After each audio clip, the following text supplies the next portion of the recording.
नमस्कार। G20 parliamentary speaker summit में मैं आप सभी का 140 करोड़ भारतवासियों की ओर से हार्दिक स्वागत करता हूं। ये समिट एक प्रकार से दुनिया भर की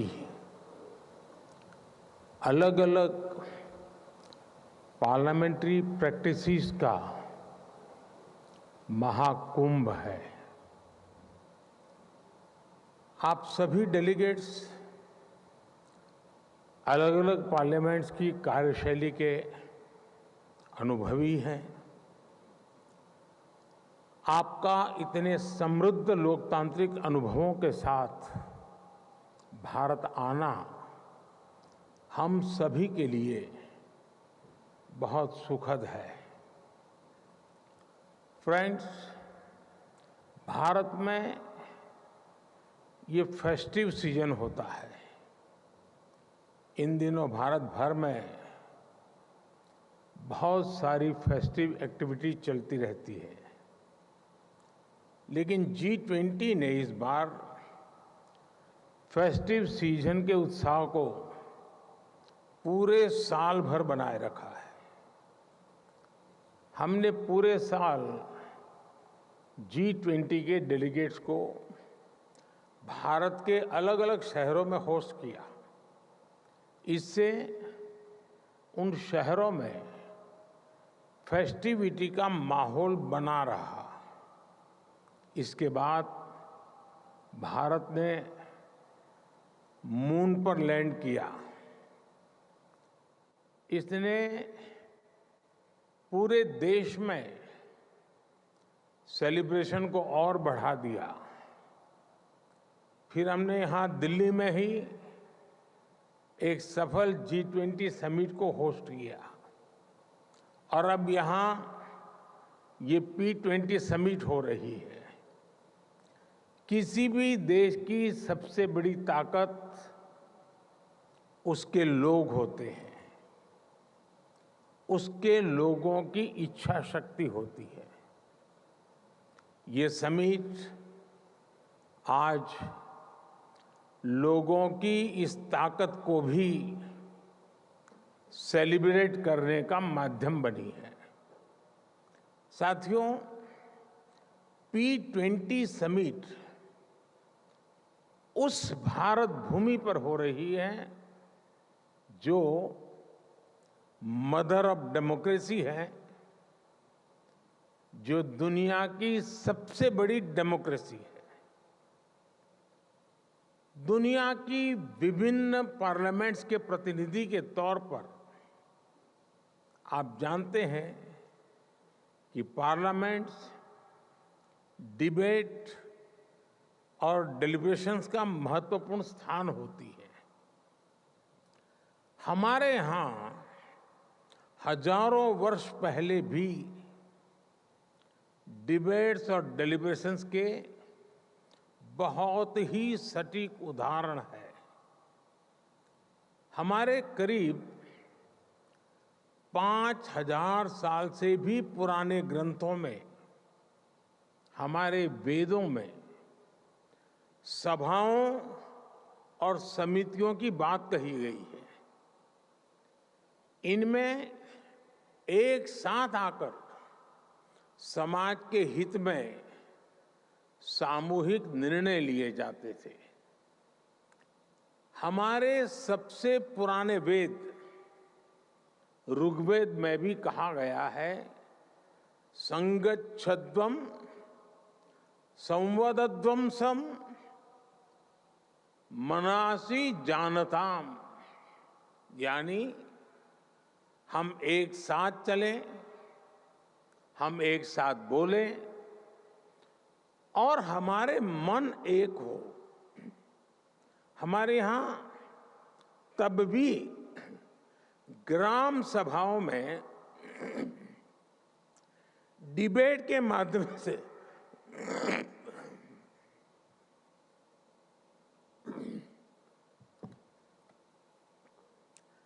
डिबेट के माध्यम से गांवों से जुड़े फैसले होते थे। ग्रीक दूत मैगस्थनीज ने भी भारत में जब इस तरह की व्यवस्था को देखा था तो वो हैरान हो गए थे। उन्होंने भारत के विभिन्न राज्यों के इस सिस्टम पर विस्तार से लिखा है। आप ये जानकर भी हैरान रह जाएंगे कि हमारे यहां तमिलनाडु में 9th सेंचुरी का एक शिलालेख है। इसमें विलेज लेजिस्लेटिव्स के रूल्स और कोड्स का उल्लेख है। और आपके लिए ये जानना भी बहुत दिलचस्प होगा कि 1200 साल पुराने उस शिलालेख पर यहां तक लिखा हुआ है कि किस मेंबर को किस कारण से किस परिस्थितियों में डिस्क्वालीफाई किया जा सकता है। ये 1200 साल पहले की बात मैं कर रहा हूं। मैं आपको अनुभव मंटपा के बारे में भी बताना चाहता हूं। मैग्ना कार्टा से भी पहले 12वीं शताब्दी में हमारे यहां अनुभव मंटपा की परंपरा रही है। इसमें भी डिबेट और डिस्कशन को एनकरेज किया जाता था। अनुभव मंटपा में हर वर्ग, हर जाति, हर समुदाय के लोग अपनी बात के लिए वहां आते थे। जगतगुरु बसवेश्वरा की ये देन आज भी भारत को गौरवान्वित करती है। 5000 साल पुराने वेदों से लेकर आज तक की ये यात्रा संसदीय परंपराओं का ये विकास सिर्फ हमारी ही नहीं बल्कि पूरे विश्व की धरोहर है।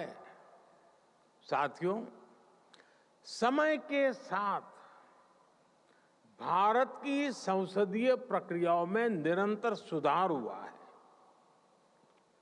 ये प्रक्रियाएं और सशक्त हुई है। भारत में हम लोग जनरल इलेक्शंस को सबसे बड़ा पर्व मानते हैं। 1947 में आजादी के मिलने के बाद से अभी तक भारत में 17 जनरल इलेक्शन और 300 से अधिक स्टेट असेंबलीज इलेक्शंस हो चुके हैं। भारत दुनिया का सबसे बड़ा इलेक्शन ही नहीं कराता बल्कि इसमें लोगों का पार्टिसिपेशन भी लगातार बढ़ रहा है। 2019 के जनरल इलेक्शन में देशवासियों ने मेरी पार्टी को लगातार दूसरी बार विजयी बनाया है। 2019 का जनरल इलेक्शन ह्यूमन हिस्ट्री की सबसे बड़ी डेमोक्रेटिक एक्सरसाइज थी। इसमें 60 करोड़ यानी 600 मिलियन से अधिक वोटर्स ने हिस्सा लिया है। आप कल्पना कर सकते हैं, तब भारत में 91 करोड़ यानी 910 मिलियन रजिस्टर्ड वोटर्स थे। ये पूरे यूरोप की कुल पॉपुलेशन से भी अधिक है। भारत के कुल रजिस्टर्ड वोटर्स में उसमें से 70% के आसपास का टर्नआउट ये दिखाता है कि भारत में पार्लियामेंट्री प्रैक्टिसेस पर लोगों का कितना ज्यादा भरोसा है। और इसमें भी एक इम्पोर्टेंट फैक्टर महिलाओं का सबसे अधिक पार्टिसिपेशन रहा। 2019 के इलेक्शन में भारत की महिलाओं ने रिकॉर्ड संख्या में वोट डाला। और साथियों, सिर्फ संख्या में ही नहीं, बल्कि पॉलिटिकल रिप्रेजेंटेशन के मामले में भी भारत के चुनाव जैसा उदाहरण आपको दुनिया में नहीं मिलेगा। 2019 के जनरल इलेक्शन में 600 से ज्यादा पॉलिटिकल पार्टीज ने हिस्सा लिया था।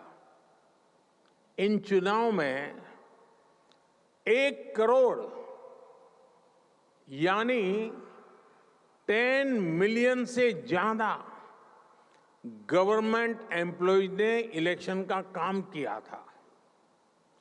चुनाव के लिए देश में 1 मिलियन यानी 10 लाख से ज्यादा पोलिंग स्टेशन बनाए गए थे। साथियों, समय के साथ भारत ने इलेक्शन प्रोसेस को आधुनिक टेक्नोलॉजी से भी जोड़ा है। भारत करीब 25 साल से इलेक्ट्रॉनिक वोटिंग मशीन ईवीएम का इस्तेमाल कर रहा है।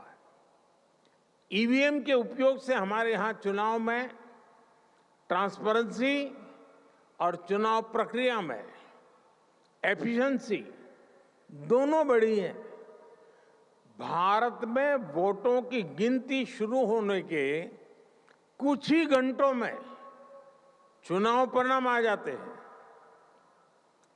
अब मैं आपको एक और आंकड़ा दे रहा हूं। ये सुनकर भी आप चौंक जाएंगे। आपको पता होगा कि अगले साल भारत में फिर एक बार जनरल इलेक्शन होने जा रहा है। इस इलेक्शन में 100 करोड़ वोटर्स यानी 1 बिलियन लोग वोट डालने जा रहे हैं। मैं P20 समिट में आए आप सभी डेलीगेट्स को अगले वर्ष होने वाले जनरल इलेक्शन को देखने के लिए अग्रिम निमंत्रण देता हूं।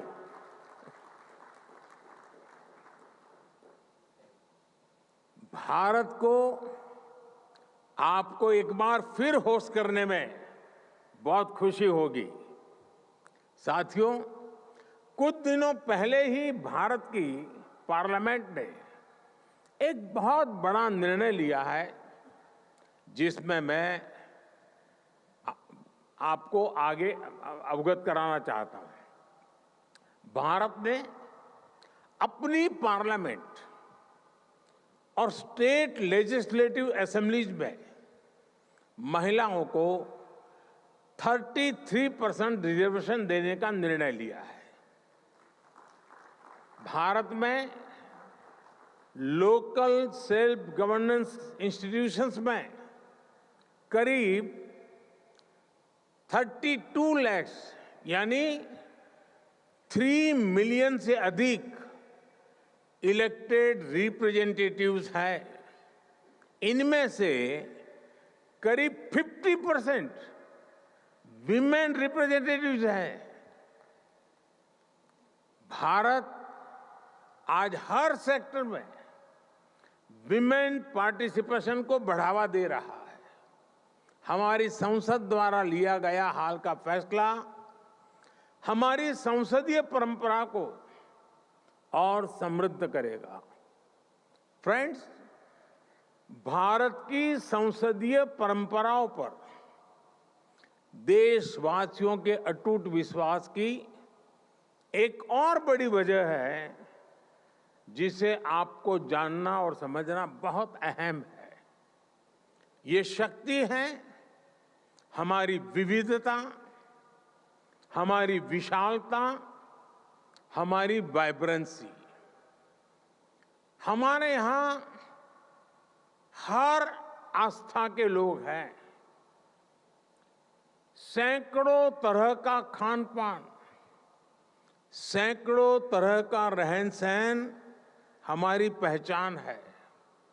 भारत में सैकड़ों भाषाएं बोली जाती हैं। हमारे यहाँ सैकड़ों बोलियां हैं। लोगों तक पल पल की सूचनाएं पहुंचाने के लिए 28 लैंग्वेजेज में 900 से ज्यादा टीवी चैनल्स भारत में है एंड 24/7 है। करीब 200 लैंग्वेजेज में हमारे यहाँ 33,000 से ज्यादा अलग अलग न्यूज़पेपर्स पब्लिश होते हैं।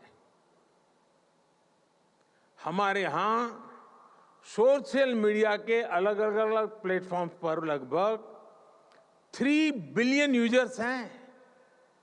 इससे पता चलता है कि भारत में इंफॉर्मेशन का फ्लो और फ्रीडम ऑफ स्पीच, उसका लेवल कितना विराट है, कितना सशक्त है।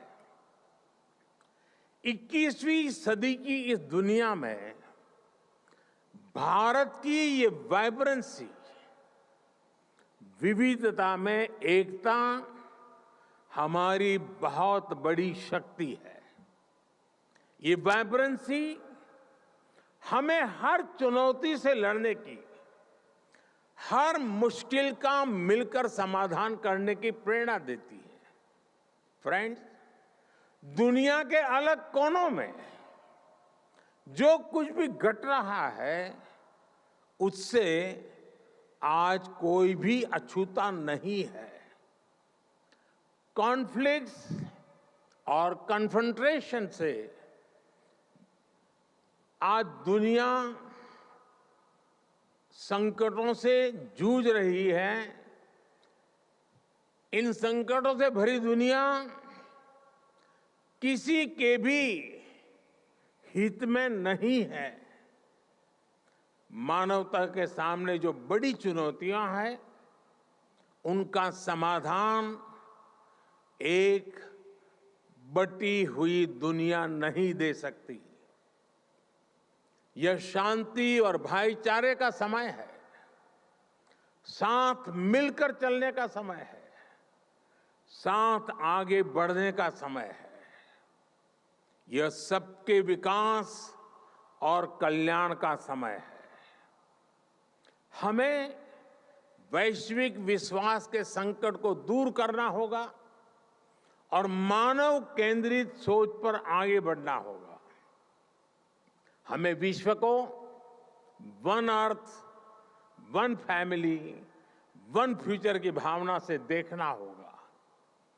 दुनिया से जुड़े फैसले लेने में भागीदारी जितनी अधिक होगी, उतना ही बड़ा इम्पैक्ट होगा। इसी भाव के साथ भारत ने अफ्रीकन यूनियन को G20 का परमानेंट मेंबर बनाने का प्रस्ताव रखा। मुझे खुशी है कि सभी सदस्य देशों ने इसे स्वीकार किया। इस फोरम पर भी पैन अफ्रीका पार्लियामेंट की पार्टिसिपेशन को देखकर मुझे बहुत खुशी हो रही है। साथियों, मुझे बताया गया है कि हमारे स्पीकर ओम बिड़ला जी आपको भारत के नए संसद भवन में भी आज शाम को ले जाने वाले हैं। वहां आप पूज्य महात्मा गांधी को श्रद्धांजलि भी देने वाले हैं। जैसा कि आप जानते हैं कि भारत दशकों से क्रॉस बॉर्डर टेररिज्म का सामना कर रहा है। आतंकवादियों ने भारत में हजारों निर्दोषों की जान ली है। संसद के नए भवन के पास ही आपको भारत की पुरानी संसद भी दिखाई देगी। करीब 20 साल पहले आतंकवादियों ने हमारी संसद को भी निशाना बनाया था और आप जानकर चौंक जाएंगे कि उस समय संसद का सत्र चल रहा था। आतंकियों की तैयारी सांसदों को बंधक बनाने की, उन्हें खत्म करने की थी। भारत ऐसी अनेकों आतंकी वारदातों से निपटते हुए आज यहां पहुंचा है। अब दुनिया को भी एहसास हो रहा है कि टेररिज्म दुनिया के लिए कितनी बड़ी चुनौती है। टेररिज्म चाहे कहीं भी होता हो, किसी भी कारण से होता हो, किसी भी रूप में होता है, लेकिन वो मानवता के विरुद्ध होता है। ऐसे में टेररिज्म को लेकर हम सभी को लगातार सख्ती बरतनी ही होगी। हालांकि इसका एक वैश्विक पक्ष और है जिसकी तरफ मैं आपका ध्यान आकर्षित करना चाहता हूं। टेररिज्म की परिभाषा को लेकर आम सहमति ना बन पाना, ये बहुत दुखद है। आज भी यूनाइटेड नेशंस में international convention on combating terrorism consensus का इंतजार कर रहा है। दुनिया के इसी रवैये का फायदा मानवता के दुश्मन उठा रहे हैं। दुनिया भर की पार्लियामेंट्स को, रिप्रेजेंटेटिव्स को ये सोचना होगा कि टेररिज्म के विरुद्ध इस लड़ाई में हम कैसे मिलकर काम कर सके। साथियों, दुनिया की चुनौतियों से निपटने के लिए जन भागीदारी से बेहतर माध्यम नहीं हो सकता। मेरा हमेशा से ही मानना रहा है कि सरकारें बहुमत से बनती है, पर देश सहमति से चलता है। हमारी पार्लियामेंट्स और ये P20 फोरम भी इस भावना को सशक्त कर सकती है। डिबेट और डेलिब्रेशन से इस दुनिया को बेहतर बनाने के हमारे प्रयास जरूर सफल होंगे। मुझे विश्वास है भारत में आपका प्रवास सुखद होगा। मैं एक बार फिर आप सभी को इस समिट की सफलता और भारत में आपकी सुखद यात्रा की शुभकामना देता हूं। बहुत बहुत धन्यवाद।